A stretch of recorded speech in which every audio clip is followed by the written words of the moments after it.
عقل مند کسان۔ حریم خان نارتھ کراچی، بھارت میں حیدرآباد دکن سے 7 میل دور کولنگدہ نامی ایک شہر ہے، جہاں ایک کسان اپنے کھیتوں میں بیج بو رہا تھا۔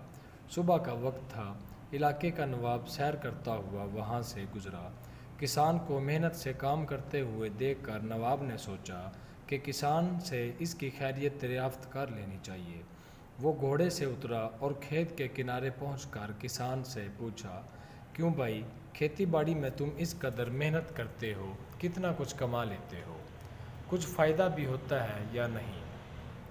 کسان نے سر اٹھایا اور نواب سے کہا، فائدہ کیا جناب، فصل کٹنے کے بعد اس کے 4 حصے کر لیتا ہوں۔ نواب نے پھر پوچھا، اچھا تو ان 4 حصوں کو خرچ کیسے کرتے ہو؟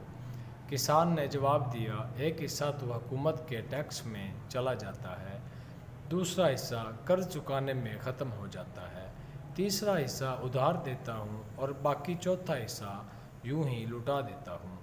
نواب کو کسان کی یہ عجیب و غریب باتیں سن کر بہت تعجب ہوا۔ حیرت سے پوچھا، تمہاری باتیں میری سمجھ میں نہیں آئیں، صاف صاف بتاؤ، تم قرض چکاتے بھی ہو اور دیتے بھی ہو، ایسا کون سا قرض ہے جو ہر فصل پر ادا کرتے ہو اور پھر بھی ختم نہیں ہوتا؟ اور وہ کون ہے جسے تم ہمیشہ قرض دیتے ہو اور پھر 1/4 رقم تم یوں ہی اڑا دیتے ہو؟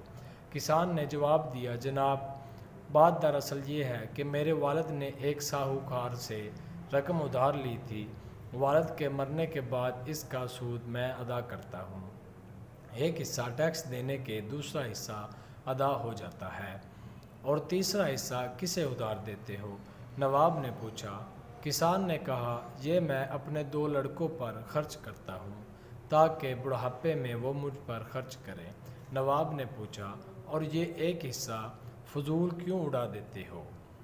کسان نے کہا، میری ایک لڑکی بھی ہے، آپ کو پتہ ہے کہ آج کل جہیز کے بنا شادی نہیں ہوتی اور جہیز ایک فضول رسم ہے، چوتھا حصہ اس کے جہیز کے لیے رکھتا ہوں، میری نظر میں یہ رقم لٹانا ہی ہوا۔